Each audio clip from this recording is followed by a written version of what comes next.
Gagne, qu'est-ce que je fais? Est-ce que m'a attaqué ci wolof? C'est ça, hein? Oh.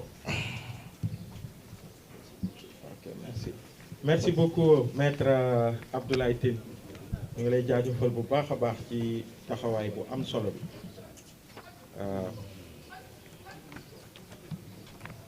di wax rek ne gaa ñi il faut ñu am taxawaay bu am solo. am na taxawaay bu am solo bu am jamono ji mais il faut que ñu gën ko dëggal. il faut que ñu gën ko dëggal ndax bi ma nekkee Rebeuss c'est le 3 février c'est ça président Macky Sall def déclaration boobu nga xamante ni dafa tuxal élection yi dama am lu ma metti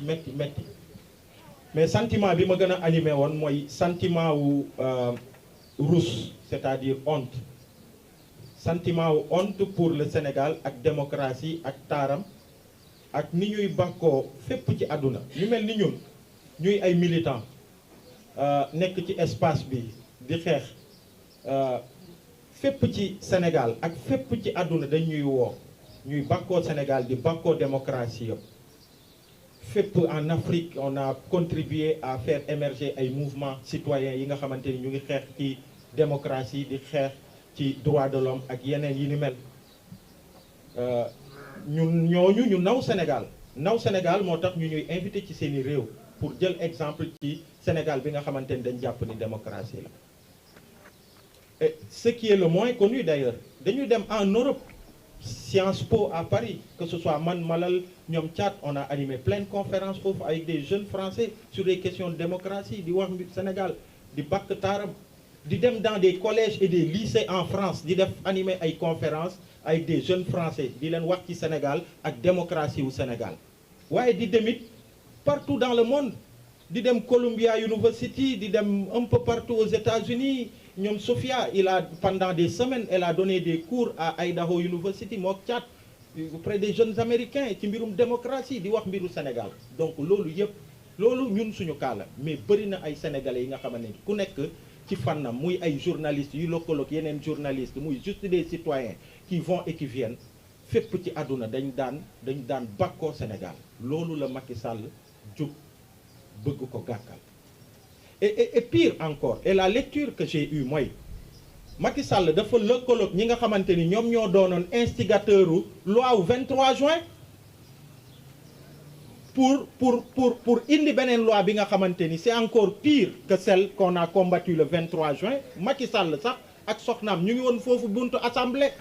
donc ñooñu la lëkkalool ñu indi loi gi nga xamante ni coup d'état constitutionnel la ñu perpétré sur le dos du peuple sénégalais ci mbirum élection yi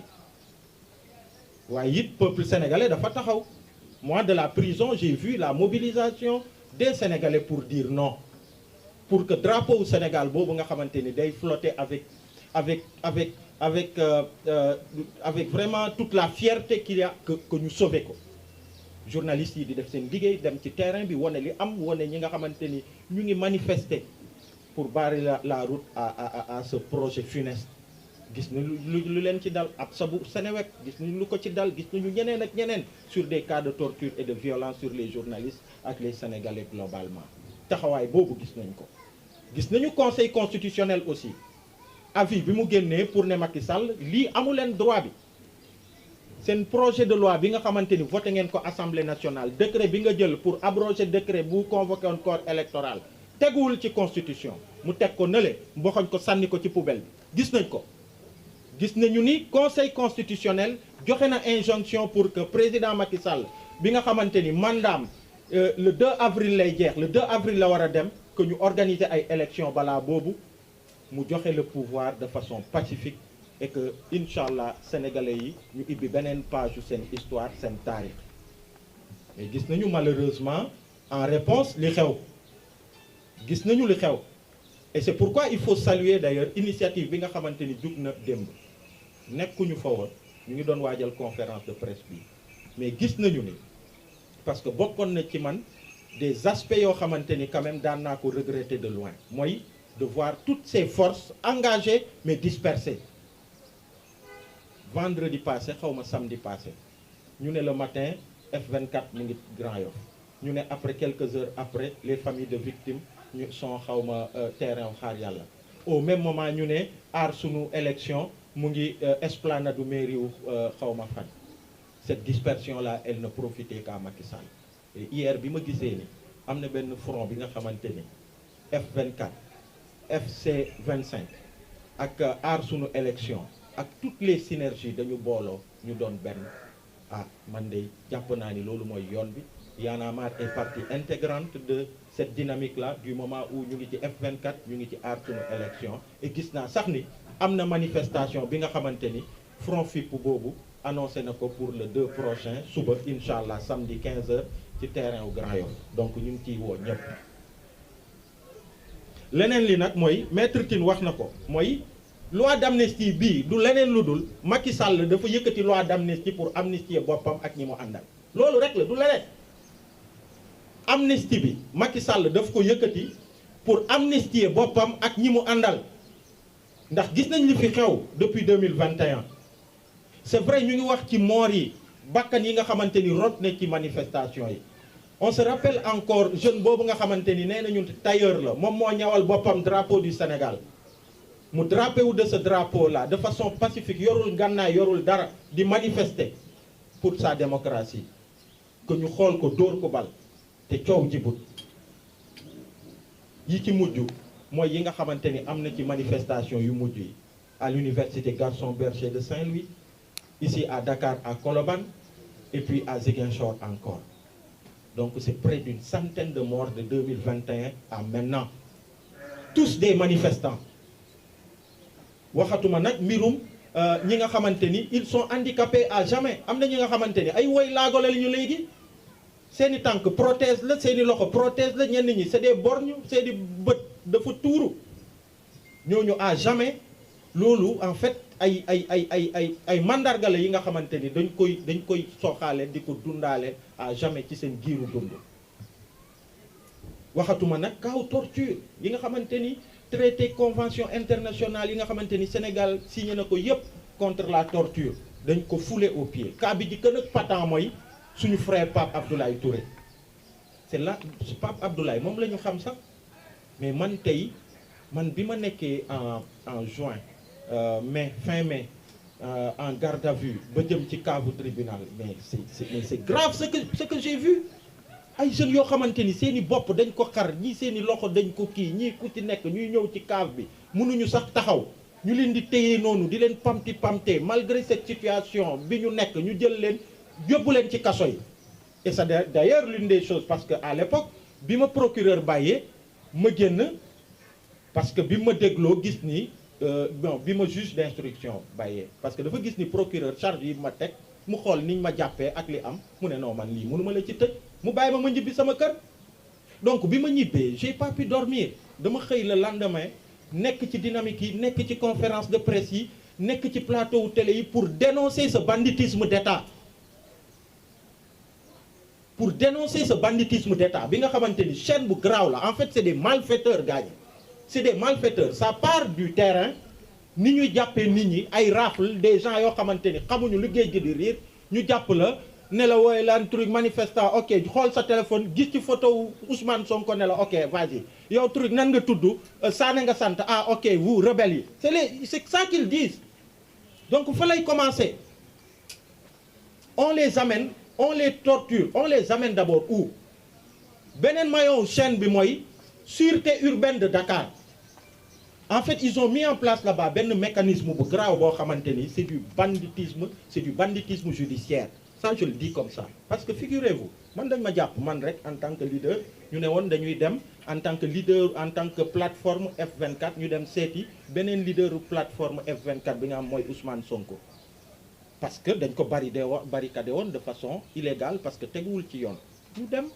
ci lañ ma jàpp gis ngeen condition yi ñu ma jàppee dóor ma lacrymo ma taxaw et puis ñu pamtee ma yóbbu ma man Kondong et je viens à la sûreté urbaine de Dakar au bout de 2-3 jours voilà au bout d'une journée d'audition le lendemain bi ñu waree déférer parquet je viens on me montre un document boo xamante ni dañ ma boole ak 14 autres personnes chef d'accusation yi saawaay fii ba fii ay xawma 8 chefs d'accusation bu ci gën a garaaw sa morom nga ne ma bii la quand j'ai regardé ma nekk leen mais ñii ñan la ñu ne ma non ici c'est comme ça xawma lan ak lan ak lan signé ma ne leen lii du ma ko signé déjà vous me mettez avec des gens yoo xam xawma leen et puis vous me collez des charges yoo xamante ni ça n'a rien à voir ak li am lii du ma ko signé c'est votre dernier mot ma ne leen oui c'est mon dernier mot et c'est comme ça qu'on m'a amené devant le juge il me parle de co-inculpé ma ne ko j'ai pas de co-inculpé man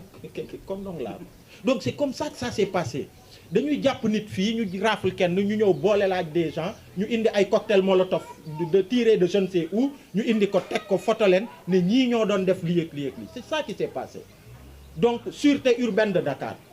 bu ñu jógee foofu ñu dem au niveau du parquet avec un procureur bu ngeen xoolee lu jiitu loolu Macky Sall dafa def chamboulement bu graaw ci système judiciaire bi indi ay procureur cour d'appel de Dakar ak yooyu mu changé mais ces gens ils avaient des feuilles de route ils avaient des termes de référence yu clairs yu ñu waroon exécuter et c'est ça qu'ils ont exécuté donc pour preuve d'ailleurs da ngeen di xool ci ay jamono ci ginnaaw après ils ont arrêté mais ils avaient commencé à faire des procès mais à chaque fois que procès am ñi dem procès dañ leen di bàyyi ñi ci mujj c'est un groupe dañ ne ni non seulement dañ ne ni ñooñu dañ leen bàyyi parce que ñu ne les faits dont il est question c'est-à-dire liñ leen ne ni moom lañ leen tuumaal faits yi sax moo amul xam nga mun nañ ne ni faits yi am na mais kii ñu jàpp du moom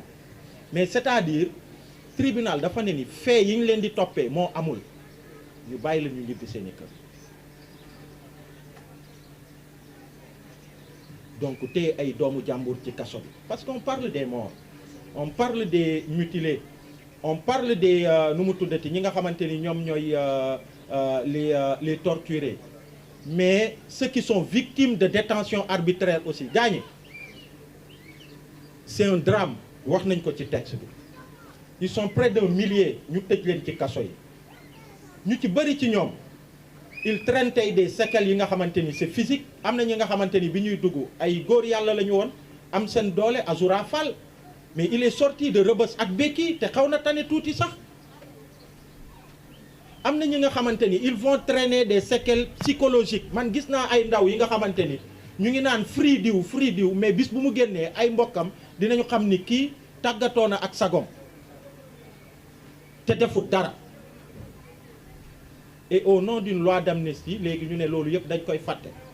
cette loi d'amnistie de Macky Sall bi nga xamante ni moom boppam la bëgg amnistier ak ñi mu àndal loolu mënul nekk il faut que sénégalais yi ñu taxaw ci et heureusement que famille wu détenus yi ak tous les sénégalais épris de justice nee nañu nanguwuñu loi d'amnistie bi et d'ailleurs loolu moo waral Y en a marre ñu jàpp ni dañ ko war a xeex avec tous les sénégalais ñu taxaw temm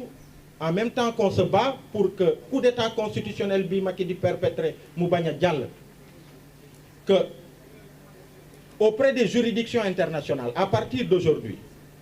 dinañu engager lutte bi nga xamante ni comme ni ko maître Tine waxee ak Senghor déjà man biñ ma arrêté le 23 novembre 2023 Nations Unies dafa bind État du Sénégal benn lettre officielle bi nga xamante ni mu ngi ci sama téléphone pendant 60 jours ça a été confidentiel mais après les 72 jours def nañ ko ci seen site Nations Unies dafa saisir État du Sénégal sur mon arrestation pour réclamer ma libération après avoir écouté après avoir enquêté ñu ne je suis un détenu arbitraire que même dans les conditions de détention ak yooyu ils se sont inquiétés exiger à ce que État du Sénégal mu joxe des explications et quand l'État du Sénégal le même jour à Genève a donné des explications yoo xamante ni teguwul ci dara ils étaient même pas en mesure de dire pourquoi je suis arrêté mais ils reviendront pour de plus amples informations jamais ça n'a été fait mais ñooñu bàyyiwuñu les Nations Unies n'ont pas laissé ce dossier figurez-vous qu'il y a 3-4 jours j'ai été recontacté et d'ailleurs cette lettre là bu ngeen demee ci site Nations Unies di ngeen gis ni ñu bëri ñoo ko signé notamment la rapporteure spéciale des Nations Unies sur la situation des défenseurs des droits de l'homme, le rapporteur spécial sur la protection des droits et libertés d'opinion et d'expression, et puis le rapporteur spécial sur le droit de réunion, de participation et de liberté d'association, donc le 22 novembre. Donc ils m'ont recontacté pour dire que ils voudraient travailler avec Y'en a marre et toutes les entités au Sénégal. Ils vont monter un dossier sur la question des détentions arbitraires, mais sur tout ce qui s'est passé au Sénégal. Donc c'est pour dire que loi d'amnistie, on va se battre parce que warul Diallo, il faut que nous taxaw thème. Mais tay boudé dañ ko jallalé Assemblée nationale. Képp ki nga xamanteni député nga wala qui que ce soit nga bokk ci ñi nga xamanteni loi bi dañuy fexé ba mu jall na nga xamanteni sa responsabilité elle est engagée. Parce que dinañ def li war d'abord auprès des juridictions waxna aux Nations Unies on a parlé de la CEDEAO mais aussi l'autre aspect moy dañu né ni et maître wax nako heureusement il nous rassure moy loi def loi mën nako dindi. Et c'est pour ça qu'on interpelle aussi tous les candidats à l'élection présidentielle pour leur dire aussi que nous aussi il faut que